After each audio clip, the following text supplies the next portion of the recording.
Lord's voice channel వీక్షిస్తున్న మీ అందరికీ ప్రభు యేసు నామములో శుభాలు తెలియజేస్తున్నాను. ఈ సమయంలో మళ్ళా మీతో ఇలా కలుసుకోవటం దేవుని మహాకృప. గత కొద్ది కాలంగా నా ఆరోగ్యం బాగుండనందున నేను మిమ్మల్ని కలుసుకోలేకపోయాను, మీతో మాట్లాడలేకపోయాను. ప్రభు యొక్క మహాకృప వలన నా సాక్ష్యం మీరు విన్నారు. శిలువమూర్తి చేసిన గొప్ప అద్భుతం. ప్రభువారి మహాదేవలను నేను మళ్ళీ తిరిగి ఆ యొక్క సిక్నెస్ నుంచి బయటకు రాగలిగడానికి దేవుడిచ్చిన గొప్ప విజయాన్ని బట్టి, పునరుద్ధాన విజయాన్ని బట్టి దేవునికి వందనాలు చెల్లిస్తూ, మీరందరూ నా కొరకు బాగా ప్రార్థన చేశారని, మీ అందరి ప్రార్థనను బట్టి దేవుడు మిమ్మల్ని బహుగా ఆశీర్వదించాలని నేను ప్రార్థన చేస్తున్నాను. Thank you for all your prayer and your moral support for me. ఈ సమయంలో మరి మనం వాక్యంలోనికి వెళ్ళే ముందు దేవుని మహాకృపను బట్టి ప్రార్థనతో మొదలు పెట్టుకున్నాం. సర్వశక్తిమంతుడా, ఘనమైన తండ్రి, ప్రత్యేకంగా మరి ప్రభా మా లార్డ్స్ వాయిస్ ఛానల్ వీక్షిస్తున్న సోదర సోదరులను, కుటుంబాలను, బిడ్డలను ప్రభా మళ్ళా ఈ విధంగా ఆన్లైన్ ద్వారా మాట్లాడడానికి మీరు ఇచ్చిన మంచి అవకాశాన్ని బట్టి నీకు వందనాలు, స్తోత్రాలు చెల్లిస్తున్నాను. నేనేమై ఉన్నానో అది నేనంతా నీ కృప వలన ఉన్నాను ప్రభా. నా బలహీనతల్లో నీ కృపే నన్ను బలపరిచింది తండ్రి. నన్ను లేవనెత్తిన దేవుడు, అలాగే అనేక మంది దినాల్లో ప్రభా బలహీనతలకు లోబడి ప్రభా అనేక విధాలైన సమస్యల్లో బాధపడుతూ ఉన్నప్పుడు నీ గాయపడిన హస్తాలతో వారిని తాకుతూ, నీ యొక్క మెల్లనైన స్వరంతో వారికి విడుదలనిస్తూ, వారిని ప్రేమిస్తున్న ప్రేమమయ్య మీ పాదములకు వందనములు, స్తోత్రములు తండ్రి. వాక్యము ధ్యానించుండగా మాకు జ్ఞాన వివేచన కలుగు చేయమని, మీ ఆత్మాభిషేకం దయచేయమని, ఎవరైతే ఈ అవసరతల నిమిత్తం నీ సన్నిధిలో చేతులు జోడించి ప్రార్థన చేస్తున్నారో వారి వలన ఆలకించి వారికి నిశ్చయముగా మీ సమాధానము, శాంతి, విడుదల దయచేయమని యేసు నామమును బట్టి వేడుకొంచున్నాం తండ్రి, ఆమేన్. ప్రియులారా, మరి మీతో ఇలాగా కలుసుకోవడానికి దేవుడిచ్చిన ఒక మంచి అవకాశాన్ని బట్టి త్రిత్వైక దేవునికి వందనాలు, స్తోత్రాలు చెల్లిస్తూ ఉన్నాను. మరి నేటి ధ్యానాంశం ఏంటంటే ధైర్యపరచుట. ఈ రోజుల్లో ఎక్కడ చూసినా కూడా ఏంటంటే చాలా భయం వేస్తూ ఉంది. అది ఆరోగ్య విషయం అనివ్వండి, లేకపోతే ఆర్థికపరమైన విషయాలు కానివ్వండి, కుటుంబ విషయాలు, తగాదాలు కానివ్వండి, లేకపోతే ఉద్యోగ విషయంలో కానీ, సమాజంలో ఇతరులు మనం చూసే విధానంలో కానీ, మరి రాజకీయ పరంగా కానీ, దేశ విదేశాల్లో మనం చూస్తున్నాం. ప్రతి ఒక్కరూ ఏమవుతుంది లోకం అనేటువంటి భయంతో ఉంటూ ఉన్నారు. అయితే ప్రభువు వారు ఒక మాట చెప్పారు, నేను ఈ లోకమును జయించి ఉన్నాను కనుక మీరు ధైర్యము తెచ్చుకోండి. Be of cheer and be encourage. దేవుడు, ఎందుకంటే I have overcome the world, ఈ లోకాన్ని నేను జయించి ఉన్నానని యోహాను సువార్త మనం చూసినట్లయితే, పరిశుద్ధమైనటువంటి యోహాన్ గారు రాసిన పత్రికలో సువార్తలో 16వ అధ్యాయము మనం గమనించినట్టయితే 33వ వచనం చదివినట్టయితే మనకి తెలుస్తుంది. కనుక మరి నా యందు మీకు సమాధానం కలిగినట్లు ఈ మాటలు మీతో చెప్తున్నాను. లోకంలో మీకు శ్రమ కలుగును, అయినను ధైర్యము తెచ్చుకొనుడి, నేను లోకమును జయించి ఉన్నాను. కనుక లోకంలో ఉన్న మనందరికీ కూడా శ్రమలు కలుగుతాయి. ప్రభువాన్ని నమ్ముకుంటే శ్రమలు పోతాయని ఎవరైనా చెప్తే నమ్మకండి. ఎందుకంటే నీతిమంతులకు కలుగు ఆపదలు అనేకములు. విశ్వాసవంతులుగా ప్రభువుని ఎవరైతే నమ్ముతారో వారు నీతిమంతులే. అయితే వారికి ఈ లోకంలో ఏమీ ప్రాబ్లం ఉండదు. ఒక గ్రీన్ కార్డ్ లాగా హ్యాపీగా వెళ్ళిపోవచ్చు, వచ్చేయచ్చు అంటే కాదు.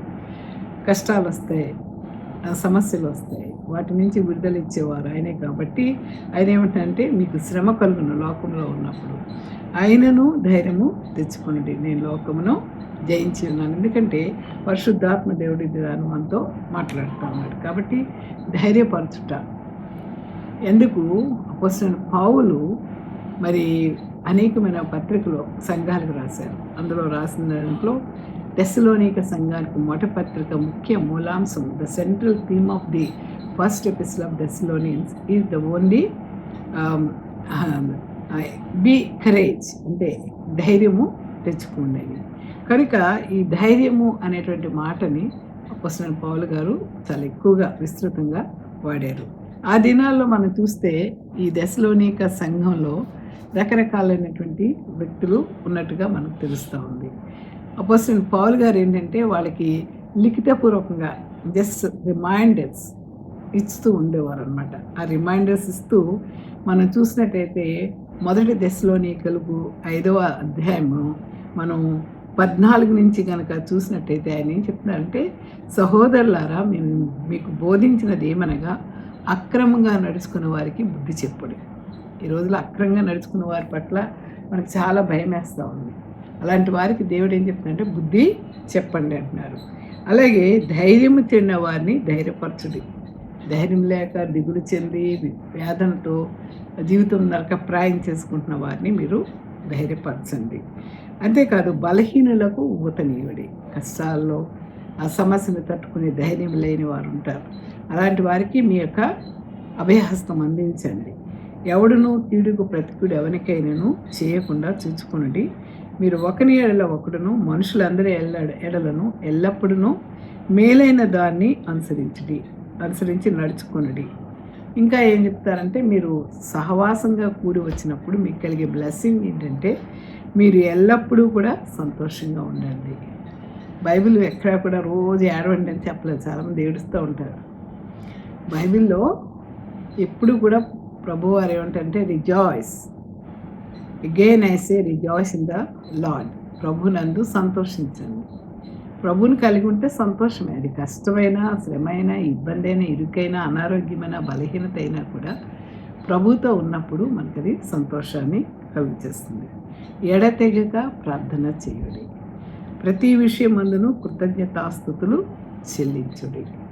ఇలాగ చేయట యేసుక్రీస్తు మీ విషయంలో దేవుని చిత్తం అని చెప్తూ ఆయన మరి ఆత్మను ఆర్పుకుడి, ప్రవచించటం మానకండి అని చెప్తూ సమస్తాన్ని పరీక్షించి మేలైన దాన్ని చేపట్టుడి, ప్రతి విధమైన కీడునకును దూరముగా ఉండుడి. 22 వచనాలు అంటే ఈ యొక్క 5వ అధ్యాయము 14 నుంచి 22 వచనాల్లో మనం కొన్ని ముఖ్యమైన అంశాలు చూద్దాం. అపోస్తలుడైన పౌలు గారి మాటల ద్వారా మనకేం నేర్పిస్తున్నారు అని కనుక మనం ఆలోచిస్తే, ఆనాటి ఉన్న దశలోనిక సంఘం ఎలా ఉంది అంటే వాళ్ళు ఈ సత్యాన్ని గ్రహించటానికి ఈరోజు మనకి దేవుడు పరిశుద్ధాత్మ దేవుడు మనకి ఇంటర్ప్రెటర్గా ఆయన్ని పంపిస్తూ ఉన్నాడు. అలాగే వాళ్ళ యొక్క కండిషను ఎలా ఉంది, దశలోనిక సంఘంలో విశ్వాసుల పరిస్థితి ఎలా ఉందంటే దే వర్ ఐడల్ వర్షిపర్స్. విగ్రహాలని పూజ చేసుకునేవాళ్ళు. విగ్రహం అంటే ఒక స్టాట్యూ కాదు. మన హృదయాల్లో దేవుణ్ణి కాకుండా ఇంకేది ప్రేమించిన అది విగ్రహమే. కనుక మనం కూడా విగ్రహారాధకులమే. కనుక as soon as they heard the gospel వాళ్ళు ఏమైపోయారంటే మారు మనసు పొంది వాళ్ళు ప్రభు వైపు తిరిగి ఆ యొక్క విగ్రహాలు ఏమైతే పెట్టుకుని పూజ చేస్తున్నారో వాటన్నిటిని కూడా పారవేసి ప్రభు కొరకు, నిజమైన దేవుని కొరకు జీవించడం మొదలుపెట్టారు. ఇక రెండో విషయం ఏంటంటే వాళ్ళకి ప్రభువు నందు చాలా విశ్వాసము కలిగి ఉన్నారు. అందుకే వాళ్ళు ప్రభువు కొరకు కష్టపడడానికి, దేవునికి ఇవ్వడానికి, ప్రయాసపడడానికి వాళ్ళు ఇష్టపడుతూ ఉన్నారు. They have steadfastness of hope. ప్రభు వారు తిరిగి మళ్ళా వస్తారు అని అపోస్తలుడైన పౌలు రాసిన పత్రికల ద్వారా, ఒకవేళ మనం ఈ లోకంలో ఉన్నప్పుడే ప్రభువారు రావచ్చు, లేకపోతే చనిపోయాకైనా ప్రభువారు వచ్చి మనం తీసుకువెళ్తారు అనేటువంటి హోప్లో ఉన్నారన్నమాట. అలాంటప్పుడు వాళ్ళ యొక్క విశ్వాసము చాలా చోట్ల ప్రచారం చేయబడుతూ ఉంది. ఎందుకంటే పౌలు గారు అయినప్పటికీ కూడా వాళ్ళకి రిమైండర్స్, లిఖితపూర్వకమైన రిమైండర్స్ ఇస్తూ ఆయన ఏం చెప్తున్నారంటే, మరి మేము మీకు బోధించినది ఏమనగా అని చెప్తున్నారు. బోధించడం ఏంటంటే అక్రమంగా నడుచుకునే వారికి బుద్ధి చెప్పుడి. ఎందుకంటే సంఘము లేదా ఒక సహవాసము, ఒక కుటుంబము, ఒక దేశము అభివృద్ధి చెందాలి అంటే కనుక మరి మనలో ఉన్న బలహీనతల్ని సర్దిద్దుకోవాలి, చెడుగా ఉన్న లక్షణాలను గద్దించుకోవాలి, మంచి వాటిని అంగీకరించాలి. ఇక్కడ అపోస్తలుడైన పౌలు గారు ఏం చెప్తూ ఉన్నారంటే, మరి అక్రమంగా నడుచుకున్న వారికి బుద్ధి చెప్పడం వల్ల ఏమవుతామంటే యేసుక్రీస్తు వారిని కలిగి ఉన్న మనము యేసుక్రీస్తులో ఎదగడము నేర్చుకుంటాము. కనుక ఒక పెద్దాయన ఏమనంటే, "a church is a hospital for sinners, not a club for saints." భక్తులు ఉండే క్లబ్ కాదు. ఈ చర్చ్ అనేది ఎలాంటిదంటే, పాపులందరూ ఉండేటువంటి ఆసుపత్రి లాంటిది. రోగాలొచ్చి పాపరోగంతో పట్టబడిన పాపులుంటారు అని. కనుక మరి నిజంగానే మనం చూసినట్టయితే church is a hospital for sinners. ఆరోగ్యవంతులకి వైద్యుడు అక్కరలేదు. రోగం గలవారి కోసమే దేవుడి లోకానికి వచ్చారని చెప్తా ఉన్నాడు. సో, ఇక్కడ మనం ఆలోచిస్తే we have to growing together in the lord. ప్రభువులో ఎలాగా జీవించాలి అన్నప్పుడు కొన్ని ప్రశ్నలు మనం వేసుకుంటే, మనం మన కుటుంబ సభ్యుల పట్ల, స్నేహితుల పట్ల, సంఘ సభ్యుల పట్ల ఎలా ప్రవర్తించాలో ఈ వచనాల నుంచి ఏమి నేర్చుకుంటున్నాం? చదువుతున్నాం బైబిల్. కానీ మన జీవితంలో ఏమి నేర్చుకుంటున్నాం అనేది ముఖ్య అంశం. రెండవది ఏంటంటే, అక్రమంగా నడుచుకున్న వారికి బుద్ధి చెప్పుట అనే దానికి అర్థం ఏంటి? మూడవది బలహీనులకు ఎలా ధైర్యము చెప్పాలి, ధైర్యపరచాలి. ఇతరులతో ఓపికగా జీవించినప్పటికీ కూడా వారితో జీవించడం కష్టమైతే మనం వాటిని ఎలాగా సహిస్తూ జీవించాలి. ఇది ఈ పాఠము మనకి నేర్పిస్తూ ఉంది. మన పట్ల క్రూరంగా ఉన్నవారిని మన మన మనల్ని ఎలాగా వాళ్ళ పట్ల మనం ఎలా సహజంగా ప్రతిస్పందిస్తాం. మనం ఎవరిని తిడితే ఒప్పుకోం కదా. మళ్ళీ తిట్టినారు తిట్టే వరకు కూడా నిద్ర పట్టదు. కొట్టేవాడిని కొట్టే వరకు నిద్ర పట్టదు. కనుక మనం ఎలా స్పందిస్తాం? మన జీవన విధానాన్ని మరి ప్రభువులో ఎదగాలంటే ఎక్కడ మార్పు తెచ్చుకోవాలి? ఎలాగా కంట్రోల్ చేయగలం? మన స్వనీతి చాలదు. అందుకే పోప్ లియో పెంతెకొస్తు పండుగలో నాకు చక్కటి ప్రసంగం చేశారు. ఏంటంటే, పెంతెకొస్తు పండుగ దినాన్ని పరిశుద్ధాత్మ దేవుడు మేడగదిలో ఉన్నప్పుడు అది అగ్ని జ్వాల వలె గొప్పగా దిగి వచ్చినప్పుడు వారు నానా భాషల్లో మాట్లాడారు. దాని అర్థం దేవుని ప్రేమ మనలో ఉన్నప్పుడు కేవలం వాక్యం చదివిన మనలను ఆ విధంగానే ఉండనివ్వదు. ఏం చేస్తుంది? పూర్తిగా మన అంతరంగ స్వభావాన్ని మార్చివేసి మనలను ఒక అద్భుతమైన, అంటే ఇదిగో యేసుక్రీస్తునందున్న వారు నూతన సృష్టి, పాతవి గతించిపోయిన వాక్యం మనకు తెలుసు. కనుక the Holy Spirit opens borders in the hearts, relationships and between people. అంతవరకు మనలో ఉన్న రకరకాల స్పర్ధలు, మనస్పర్ధలు, లేకపోతే తేడాలు, కులపరమైన, ఆస్తిపరమైన, ఆర్థికపరమైన, జాతిపరమైన, సంఘపరమైన, ఈ రకరకాలైనటువంటి తేడాలు, లింగపరమైన ఈ తేడాలన్నిటినీ కూడా పరిశుద్ధాత్మ దేవుడు ఏం చేస్తాడట? ఆ ఉన్నటువంటి మనం గిరిగిసుకుని కూర్చున్న ఆ సరిహద్దులన్నింటినీ కూడా ఆయన విశాలం చేస్తాడట. The spirit breaks down barriers and tears down the walls of indifference and hatred because he teaches all things and reminds us of Jesus words. ప్రభువు వారి యొక్క మాటల్ని మనకి స్పష్టంగా పరిశుద్ధాత్మ దేవుడు అర్థం చేసేలాగా మనకి చెప్పినప్పుడు మన జీవితంలో కట్టుకున్న దాన్ని ఏమంటారంటే ఒక విధమైనటువంటి స్వార్థం, నేను, నా ఇల్లు, నా వాళ్ళు అనే అనవసరమైనటువంటి బ్యారియర్స్, సరిహద్దులన్నిటినీ కూడా ఆటంకంగా ఉన్న, అభ్యంతరంగా ఉన్న అడ్డుగోడలన్నింటినీ కూడా పరిశుద్ధాత్మ దేవుడు తొలగించి యేసు ప్రభు వారి మాటలు ఎలా వినాలో చెప్తారు. అందుకే యోహాను సువార్త 14:26 అంటారు, ఆదరణకర్త అనగా తండ్రి నా నామమున పంపబోవు పరిశుద్ధాత్మ సమస్తమును మీకు బోధించి నేను మీతో చెప్పిన సంగతులన్నింటినీ మీకు జ్ఞాపకము చేయను అంటాడు. కనుక ఈరోజు మనం ఆలోచిస్తే యేసుక్రీస్తు ప్రేమ ఉన్నప్పుడు ఆయన ఈ లోకానికి వెళ్ళిపోతూ శిష్యులందరికీ, మనందరికీ ఒక ఆజ్ఞ ఇచ్చారు. ఏంటంటే, మీరు మరి కొత్త ఆజ్ఞ ఇచ్చారు అంటే మీరు ఒకరినొకరు ప్రేమించండి అని ఒక ఆజ్ఞ. కనుక ప్రేమ పొరుగువానికి అపకారం చేయదు, అది ధర్మశాస్త్రం నెరవేర్చినట్లే. కాబట్టి దేవుని పట్ల మనం యథార్థ ప్రేమ కలిగి ఉంటే మనకి సమస్త శాంతిని, సమాధానాన్ని మన జీవితంలో అనుగ్రహిస్తుంది. So where there is love there is no room for prejudice, there is no room for zones and for security zones are separating us from our neighbours. కనుక ఈరోజు మనం గిరిగీసుకుని కూర్చున్న ఆ గీతలన్నింటినీ కూడా పరిశుద్ధాత్మ దేవుని ఎప్పుడైతే అంగీకరిస్తామో, వాక్యాన్ని అంగీకరిస్తామో, ఆయన మనలను విశాలమైనటువంటి హృదయం కలిగిన వారిగా మార్చేస్తాడు. కనుక అది మార్చినప్పుడు ఏమిటంటే, ఈ the gift that opens our lives to life.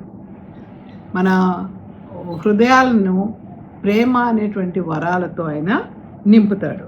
His presence break down our hardness of heart. మన ఆత్మ పరిశుద్ధాత్మ దేవుడు మనలో దిగినప్పుడు మన హృదయంలో ఉన్న కఠినమైనటువంటి స్వభావం, మాట్లాడకూడదు, లేకపోతే వాళ్ళ దగ్గరికి వెళ్ళకూడదు, వాళ్ళు మనతో కలుపుకోకూడదు, వాళ్ళని చూస్తే అసహ్యం వేస్తుంది, ఇలాంటి ఫీలింగ్స్ అన్నింటినీ కూడా పరిశుద్ధాత్మ దేవుడు హీ విల్ బ్రేక్స్ డౌన్, ఆయన్ని పగలగొట్టేసి అవర్ నేరోనెస్ ఆఫ్ మైండ్, మన హృదయంలో ఉన్నటువంటి ఆ సంకుచితమైన స్వభావం, నాది, నేను, నా వాళ్ళు అనేటువంటి సంకుచిత స్వభావాన్ని నుంచి, మన స్వార్థపరమైన లక్షణాల నుంచి అదేం చేస్తుందంటే it the pierce of that attain the great things, కొత్త విషయాలు మనకు నేర్పిస్తుంది. అందువల్ల ఇప్పుడు మనం ఈ పత్రిక చెప్పినట్టుగా అక్రమంగా ఉన్నవారికి ఎలా బోధించాలి అని కనుక ఇక్కడ ఆలోచిస్తే, మనం ఎవరైతే చర్చికి వెళ్ళిపోయి వాక్యం వినేస్తే విశ్వాసులమా, లేకపోతే వాక్యం కంటలు పెట్టేసి చెప్తే గొప్పవాళ్ళమా, లేకపోతే పాటలు పాడి గొప్పవాళ్ళమా, లేకపోతే ప్రసంగాలు చేస్తే గొప్పవాళ్ళమా, గొప్ప విశ్వాసుల కింద లెక్కేస్తామంటే కాదు. ఎందుకంటే దేవుని యొక్క మాటలు విన్నప్పుడు మన జీవితంలో అనుకోకుండా యాటిట్యూడనల్ చేంజ్, అంటే ప్రవర్తన అంతటిలో అంతరంగ స్వభావం, బహిరంగ స్వభావం త్రిత్వైక దేవునిలో మార్చబడి మనం ఒక ప్రేమ స్వరూపంగా మారిపోతాం. అందుకే ప్రభువారు తన కొడుతున్న వాళ్ళని కూడా ప్రభువా వీరేం చేస్తున్నారు తెలియదు, వీరిని క్షమించగమ్మా అని అడిగి ప్రార్థన చేశాం. కనుక అంత ప్రేమ రావాలి, అప్పుడే నువ్వు నిజమైన విశ్వాసం. అంతేగాని నీ గుడిలో రకరకాల గోడలు కట్టుకొని, రకరకాల కక్షలు కార్పణ్యాలు పెంచుకొని బయటకు సమాధానంగా ప్రవర్తిస్తే కనుక మనము ఆత్మలో ఎదగమండి, మనకి ధైర్యం కూడా రాదు. ఎందుకంటే లోపల పిరికిదనం కలిగిన ఆత్మ ఇవ్వబడుతుంది, భయపడుతుంది అది మనం. కనుక ఇక్కడ ప్రభు అపోస్తలుడైనటువంటి పౌలు ఏమంటున్నాడంటే, మరి ధైర్యం చెందిన వారిని ధైర్యపరచండి. Urge brother admonish the unruly. The word urge is which means begging. నేను అడుగుతున్నాను, మిమ్మల్ని అందరినీ బతిమలాడుకుంటున్నాను ఏంటంటే, ధైర్యం చెందిన వారిని ధైర్యపరచండి. ఎలా ధైర్యపరచగలం మనం చెప్పండి? అంటే మనం ఏం చేయగలం? ధైర్యపరచడం అంటే ముందుగా అక్రమంగా నడుచుకున్న వారికి బుద్ధి చెప్పాలి. ఫస్ట్ థింగ్, సమాజాన్ని తప్పుదోవలు పట్టించేవాళ్ళు, కుటుంబాన్ని తప్పుదోవ పట్టించేవాళ్ళు, దేశాన్ని తప్పుదోవ పట్టించేవాళ్ళు, మన ఉద్యోగాల్లో మనకి తప్పుదోవ పట్టించేవాళ్ళు ఉంటారు. మనం వాళ్ళని పెద్ద నాయకులు అనుకుని, మనకి వెల్విషర్స్ అనుకుని మనం భావిస్తూ ఉంటాం. వాళ్ళు ఏంటంటే అదేంటి మేకపోతు స్కిన్ పెట్టుకొని పులి లాంటి స్వభావం కలిగిన వారు ఉంటారన్నమాట. వాళ్ళు బయటికి చాలా మంచి వాళ్ళగా ఉంటారు, కానీ లోపలంతా మోసం, దగా ఉంటుంది. ఈ రోజుల్లో మనం చూస్తున్నాము, సంఘంలోనేమో పెద్ద పొజిషన్లో ఉంటున్నారు, బయట క్రిమినల్స్గా కూడా ఉంటున్నారు. రాజకీయ నాయకులు ఎంత క్రిమినల్స్గా ఉంటున్నారు. మరి ఒక్కొక్క వ్యక్తిలో డ్యుయాలిటీ, అంటే ద్వంద్వ జీవితం కనబడతా ఉంది, యథార్థమైన జీవితం కనబడటం లేదు. ఇలా అక్రంగా నడుచుకునే వారికి ఇంట్లో బుద్ధి చెప్పలేదనుకోండి, బడిలో బుద్ధి చెప్పలేదనుకోండి, చదువు బుద్ధి చెప్పలేదనుకోండి, మరి ఎవరు చెప్పగలరు ఫైనల్గా అంటే దేవుని వాక్యం. దేవుని వాక్యం చెప్పేటప్పుడు మనం వాళ్ళని చాలా అంటే మనం ఏదో గొప్పమని మనం వాళ్ళని చెప్పడం కాదు, వాళ్ళని ప్రేమతో దగ్గరికి చేరదీసి వాళ్ళు ఏ పరిస్థితుల్లో ఇలా చేస్తున్నారో వాళ్ళకి అర్థమయ్యేలాగా చెప్పి, వాళ్ళు చేసిన తప్పేంటో వాళ్ళకి క్లియర్గా చెప్పాలంటే బైబిల్లోని లేఖనాల సహాయం తీసుకోవాలి, దేవుని దగ్గర ప్రార్థన చేయాలి. అలాంటప్పుడే వాళ్ళకి కౌన్సిలింగ్ చేసినప్పుడే మనం అక్రమంగా ప్రవర్తిస్తున్నటువంటి వారిని మనం సరిచేయగలిగిన వాళ్ళమై ఉంటామన్నమాట. కనుక ఈ విధంగా చేయాలి అంటే మన జీవితంలో మనకి ఏం కావాలంటే, గలతీలు 6:1 అంటాడు అపోస్తలుడైన పౌలు, గలతీయులకు రాసిన పత్రిక 6:1 ఏమంటాడంటే, సహోదరులారా, ఒకడు ఏ తప్పిదములోనైనా చిక్కునేలా ఆత్మ సంబంధులైన మీలో ప్రతివాడు తానును శోధింపబడినేమో అని తన విషయమే చూసుకొనుచు సాత్వికమైన మంచి మనసుతో అట్టి వారిని మంచి దారికి తీసుకుని రావాలి. ఒకవేళ మనం కరెక్ట్ చేసి మనం అందులో పడిపోతామేమో. ఇప్పుడు చాలా సంఘాల్లో నాయకులు పెద్దలందరూ చేసిన తప్పది. వాళ్ళందరినీ కరెక్ట్ చేసినట్టు చేసి చివరికి వాళ్ళు సాతాను ఉచ్చులో దిగిపోయి అసలు వాళ్ళు ఎక్కడ పతనమైపోతున్నారో తెలియట్లేదు. ఈ మధ్య కొన్ని సంఘాల్లో కష్టపడి కట్టి అన్నీ చేశాక ఆ సంఘం ఆస్తంతా నాదే అని రాసేసుకొని సంఘస్థులకేమో శూన్యం చూపిస్తూ ఉన్నారు. ఇది చాలా అన్యాయం కదా. సంఘం సహవాసం ఇచ్చిన సొమ్ముని మనం తినకూడదు కదా. కనుక ఏంటి చాలా అక్రమం పెరిగిపోతూ ఉంది. దేవుని పేరు చెప్పి కూడా అది ఒక అక్రమమైనటువంటి ప్రవర్తనలో ఉంటున్నాం కాబట్టి మరి అపోస్తలుడైన పౌలు అంటున్నాడు, ఒకవేళ ఎవరైనా తప్పుదోవలో చిక్కుంటే మనం ఆత్మ సంబంధులైన మీలో ప్రతివాడు తాను కూడా అలాంటి తప్పులోకి మనం పడతాయేమో మనం కరెక్ట్ చేసుకుంటూ మరి తగ్గించుకున్న వారమై అట్టి వారిని మంచిదానికి తీసుకొని రావాలి. ఇలా ఒకని భారములో కూడా భరించి ఇలా క్రీస్తు నియమమును పూర్తిగా నెరవేర్చండి. ప్రభువు వారు ఏమంటున్నారు, ఒకరినొకరు ప్రేమించడం అంటే ఒకరి భారాలు ఒకరు భరించాలి. కానీ ఈ రోజుల్లో మరి మనం అక్రమంగా నడిచే వారికి మనం ఏ విధంగా చేయగలుగుతున్నామంటే మనం ఏమీ చేయలేకపోతున్నాం. కానీ మనం చేయాల్సింది ఏంటంటే ప్రార్థన ద్వారా అలాంటివన్నీ రాపట్టాలి. అంతేగాని వాళ్ళు గింటేయడం సంఘంలో నుంచి బయటికి పంపిస్తే అలా ఇంకెంతమంది బయటికి వెళ్ళి ఇంకా పాడైపోతారు.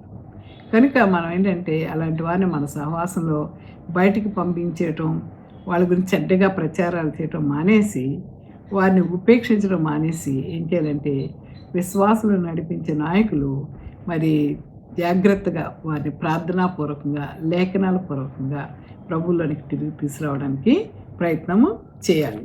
రెండవ అంశం ఏంటంటే దశలోనికలో చెప్పింది ఏంటంటే మరి ధైర్యం చెందిన వారిని ధైర్యపరచండి. ఇది చాలా ఇంపార్టెంట్. ఈరోజు ధైర్యం లేని వారు ఎక్కువ ఉన్నారు. ఎంకరేజ్ ద పెయింట్ హార్టెడ్ అంటాడు.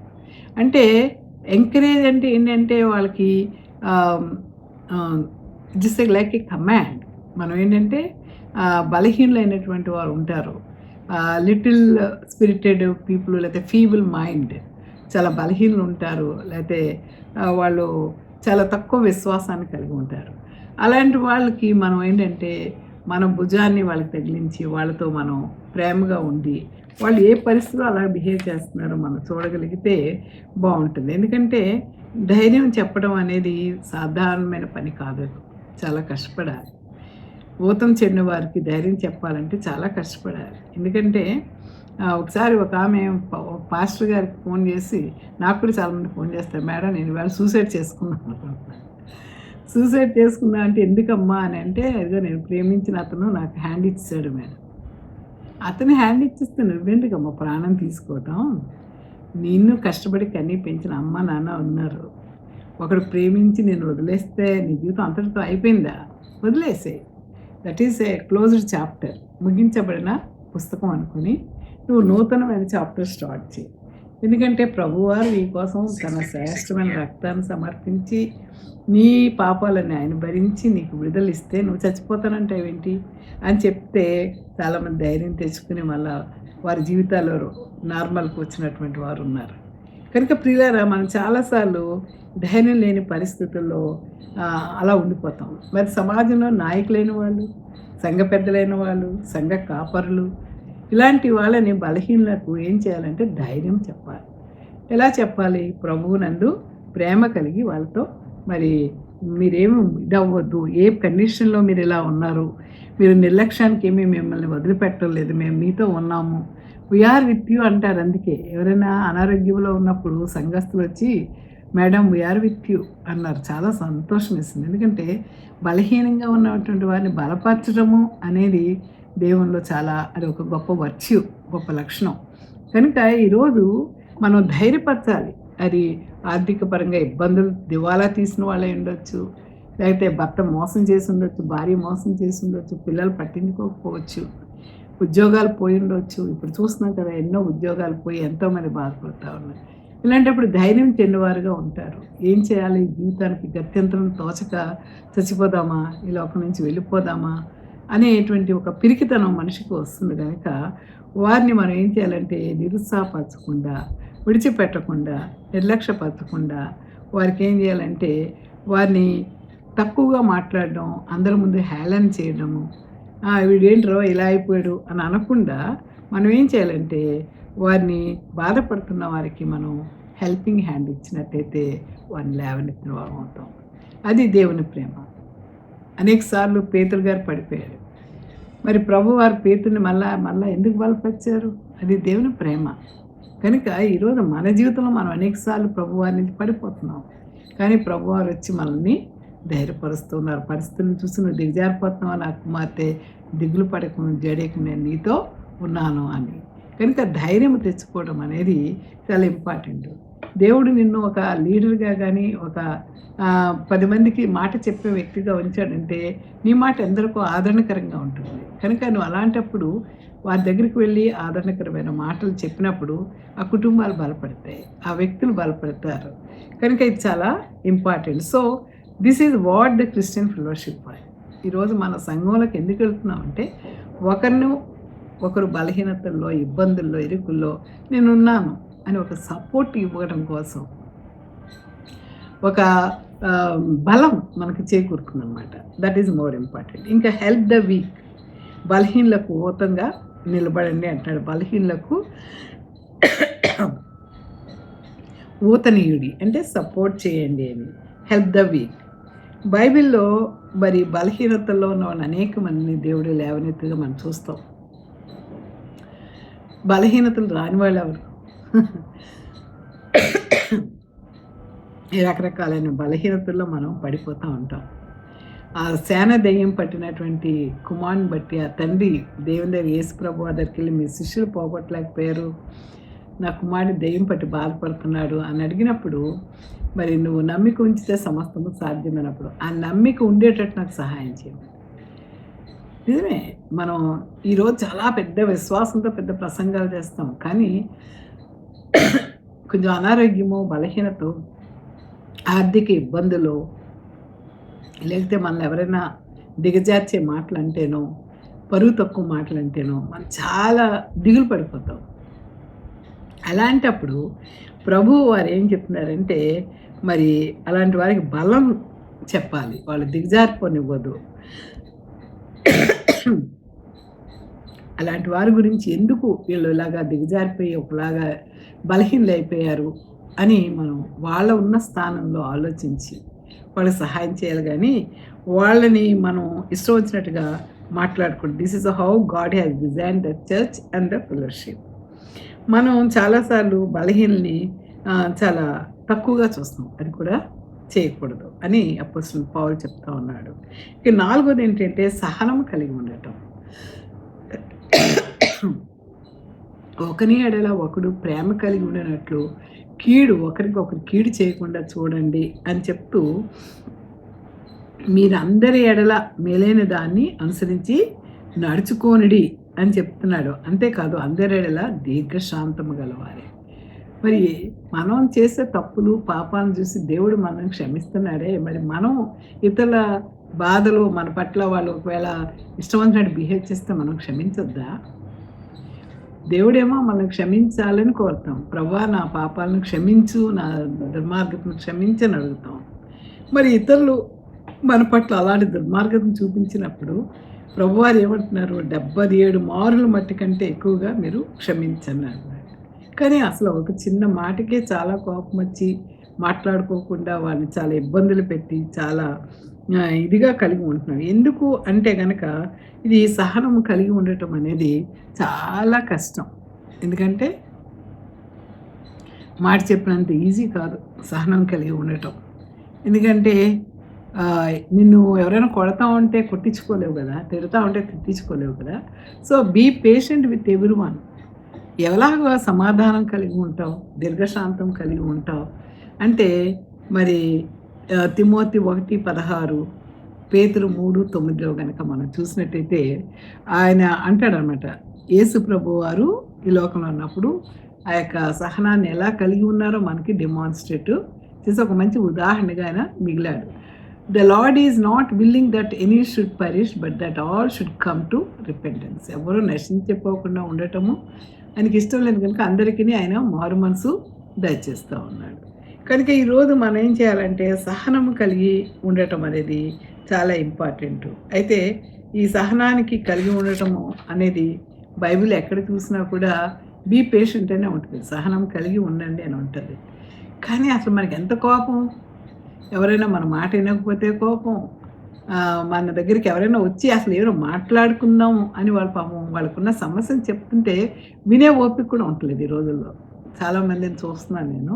అవతల వాడి పాపం విషయం ఏదో చెప్దామని వస్తూ ఉంటారు, అసలు విన్ను కూడా వినరు. అంటే అతని వైపు కన్నెత్తి చూడడం కూడా పాపం అన్నట్టు, ఓకే వెళ్ళరా అంటే అవతల వాడు పిచ్చివాడే నీ దగ్గరికి వచ్చాడా, నువ్వేదో ఓదార్పిస్తావని కదా, నువ్వు సహాయం చేస్తావని కదా. మరి ప్రభువారేమో మన కష్టాలని వినాలి, మనం ఇతరుల కష్టాలు వినడానికి వీల్లేదా? కనుక చాలామంది ఏం చేస్తున్నారంటే మన దగ్గరికి వచ్చినప్పుడు మనం ఓపిక కలిగి ఉండటం లేదు.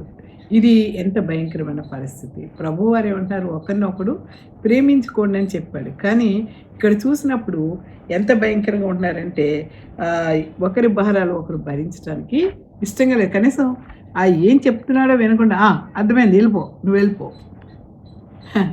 ఎందుకు ఆ మాత్రం దానికి అతను మన దగ్గరికి వచ్చి మొరపెట్టుకోవాల్సిన అవసరం ఉంది. కొన్నిసార్లు వాళ్ళు ఏం చెప్పకుండానే మన కోపం అంతా పట్టుకుని వాళ్ళని కొట్టేయడం, తిట్టేయడం, ఫిజికల్ అబ్యూస్, వర్స్ట్ భాష మాట్లాడటం.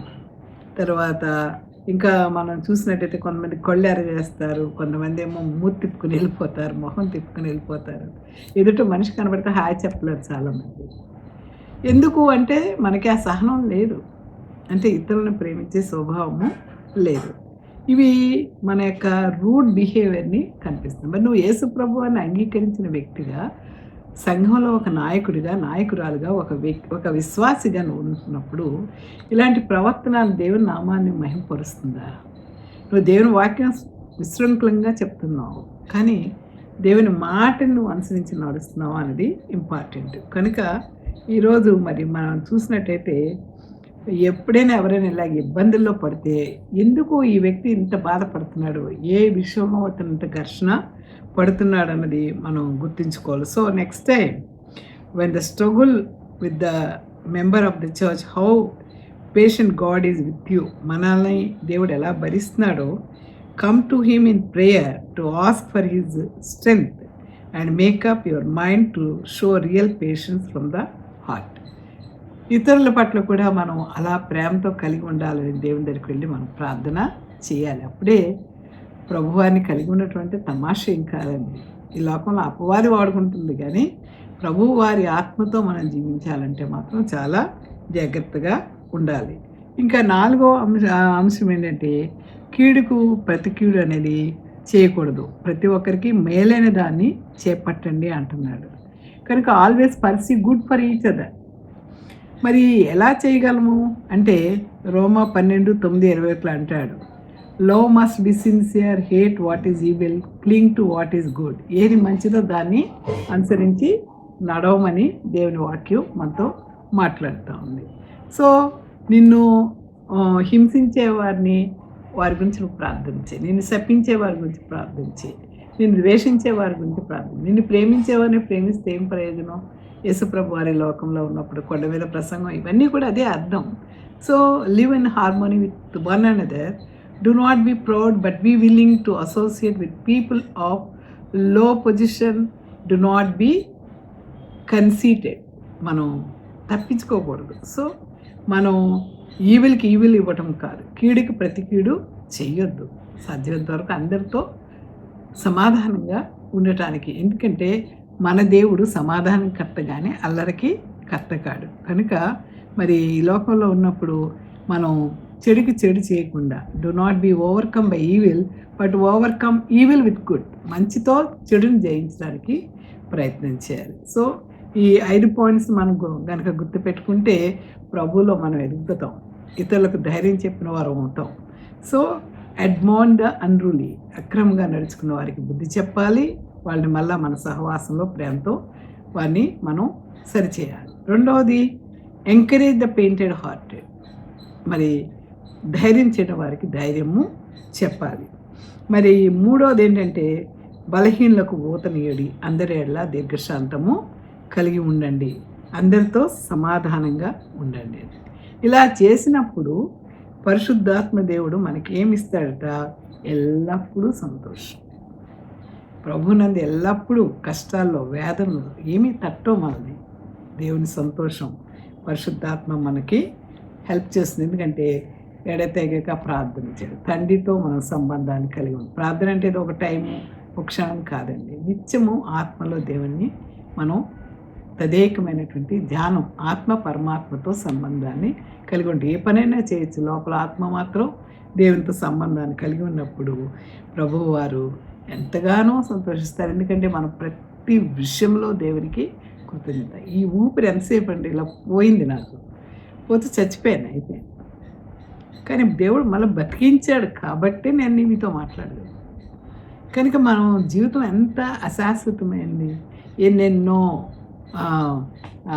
బ్యారియర్స్ అంటే ఒకరికి ఒకరు అడ్డుకట్టలు కట్టుకొని ప్రేమ లేని స్థితిలో కుటుంబాలు, భార్యాభర్తలు, మరి అన్న చెల్లెళ్ళు, అక్క తమ్ముళ్ళు, మరి స్నేహితులు, ఒక సహవాసంలో ఉన్న వాళ్ళే బయటకు అందరూ బ్రదర్ సిస్టర్ అంటారు, కానీ అన్నీ లోపల వీళ్ళ గురించి వాళ్ళు, వాళ్ళ గురించి వీళ్ళు మాట్లాడుకుంటారు. మరి దేవుని ప్రేమ నువ్వు ఎక్కడ చూపిస్తున్నావు? ఎవరికైనా బాగోపోతే సంగమానికి వెళ్ళి ప్రార్థన చేయాలి కదా. ప్రార్థన చేస్తున్నారా? ఎంతమంది చేయగలుగుతున్నారు? నిజంగా వారు ధన్యులు. ప్రార్థన చేయగలుగుతున్నారు అంటే తమాషా కాదు. కనుక ఎల్లప్పుడూ ప్రార్థన చేస్తూ దేవునికి నిత్యము కృతజ్ఞతాస్తులు చెల్లించడం ద్వారా ధైర్యం ఈ లోకానికి తెచ్చుకోవాలి. ఎందుకంటే ప్రభువారు చెప్తున్నారు, ఈ లోకంలో ఉన్నప్పుడు మీకు శ్రమలు కలుగుతాయి, కానీ ధైర్యం తెచ్చుకోండి, నేను లోకాన్ని జయించున్నాను. దేవుడు ఈ వాక్యమును దీవించను గాక. ప్రార్థన చేసుకున్నాం. స్తోత్రం ప్రభువా, ఈ ప్రత్యేకమైన సమయంలో బలహీనమైన మాతో మీరు మాట్లాడుతున్నారు. ధైర్యం తెచ్చుకోమంటున్నాం ప్రభువా. ధైర్యం తెచ్చుకుని ధైర్యం చేయని వారిని బలపరచమని అంటున్నాం.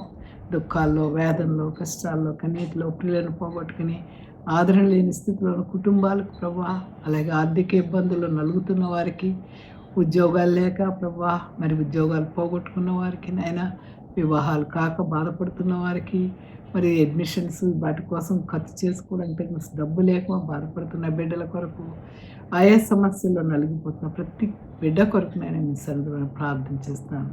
ముఖ్యంగా తండ్రి, మీతో సంబంధం కలిగి ఉన్నట్టయితే వారు ఆత్మను ఆర్పకుండా నిత్యము మీకు స్తుతి స్తోత్రం చెల్లించుకుంటూ ప్రార్థించడం ద్వారా ప్రభువా వారి లోకంలో మరి ఉన్నతమైనటువంటి సంతోషాన్ని కలిగి ఉంటారని వాక్యం సెలవిస్తున్నట్టు అనుభవాల్లోనికి మమ్మలను పరిశుద్ధాత్మ దేవా నడిపించమని, వినిచున్న మా ప్రియులందరినీ బహుగా మెండుగా ఆశీర్వదించి మీరు మహిమ పొందమని యేసునామమును బట్టి వేడుకొంచున్నాం తండ్రి, ఆమేన్. ప్రియులారా, తండ్రి అయిన దేవుడు మిమ్మలను, మీ కుటుంబములను ప్రత్యేకముగా త్రిత్వైక దేవుని నామములో బహుగా ఆశీర్వదించును గాక. ఈ వాక్యం విన్న మీరు మీ స్నేహితులతో పంచుకోండి. మీకు ఏమైనా అవసరాలు ఉంటే మాకు రాయండి. దేవుడు మిమ్మల్ని దీవించును గాక. God bless you.